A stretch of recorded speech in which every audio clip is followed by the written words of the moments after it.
ओम नमो भगवते वासुदेवाय। बड़ों को प्रणाम और छोटों को प्यार। पौष मास के शुक्ल पक्ष की एकादशी को पुत्रदा एकादशी का व्रत रखा जाता है। यह व्रत भगवान विष्णु को समर्पित है। माना जाता है कि इस एकादशी के समान दूसरा कोई व्रत नहीं है। जिन्हें संतान होने में बाधाएं आती हैं, उन्हें पुत्रदा एकादशी का व्रत जरूर रखना चाहिए। इस उपवास को रखने से संतान संबंधी हर चिंता का निवारण हो जाता है। अगर किसी को संतान प्राप्ति में बाधा होती है तो उन्हें इस व्रत को रखना चाहिए। इस व्रत के महात्म्य को सुनने वाले को भी मोक्ष की प्राप्ति होती है। इस व्रत में भगवान विष्णु और विशेषकर विष्णु जी के बाल गोपाल की पूजा करनी चाहिए। द्वादशी के दिन ब्राह्मणों को भोजन कराने के बाद उनसे आशीर्वाद प्राप्त करके स्वयं भोजन करना चाहिए। पंचांग के अनुसार साल 2025 में पौष माह के शुक्ल पक्ष की पुत्रदा एकादशी 30 दिसंबर को सुबह 7:51 पर आरंभ होगी, जो 31 दिसंबर सुबह 5 बजे समाप्त होगी। ऐसे में पौष पुत्रदा एकादशी का व्रत दोनों दिन रखा जाएगा। परंपरा के अनुसार 30 दिसंबर को व्रत लोग रखेंगे।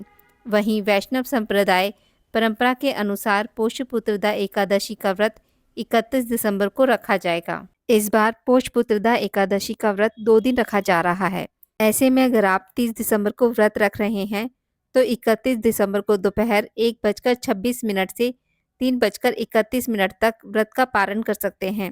वहीं 31 दिसंबर को व्रत रखने वाले पारण 1 जनवरी को सुबह 7:14 से 9:18 तक कर सकते हैं।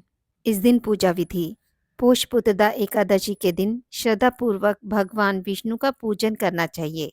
पौष पुत्रदा एकादशी का व्रत करने वाले श्रद्धालुओं को व्रत से पूर्व दशमी के दिन एक समय सात्विक भोजन ग्रहण करना चाहिए। व्रती को संयमित और ब्रह्मचर्य का पालन करना चाहिए। प्रातःकाल स्नान के बाद व्रत का संकल्प लेकर भगवान का ध्यान करें। गंगा जल, तुलसी दल, तिल फूल, पंचामृत से भगवान नारायण की पूजा करनी चाहिए। इस व्रत में व्रत रखने वाले को बिना जल के रहना चाहिए। यदि व्रती चाहे तो संध्या काल के समय दीपदान के पश्चात फलाहार कर सकते हैं। व्रत के अगले दिन द्वादशी पर किसी जरूरतमंद व्यक्ति या ब्राह्मण को भोजन कराकर दान दक्षिणा देकर व्रत का पारण करना चाहिए।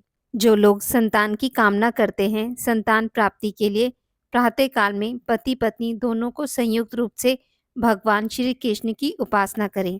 संतान गोपाल मंत्र का जाप करें। मंत्र जाप के बाद पति पत्नी प्रसाद ग्रहण करें। गरीबों को श्रद्धा अनुसार दक्षिणा दें और उन्हें भोजन कराएं। आज की इस वीडियो में बस इतना ही। मित्रों, अगर आपको मेरी वीडियोस पसंद आती हैं तो इसे लाइक और शेयर ज़रूर करें और पूजा पाठ से जुड़ी जानकारी के लिए मेरे चैनल को सब्सक्राइब करना ना भूलें। धन्यवाद।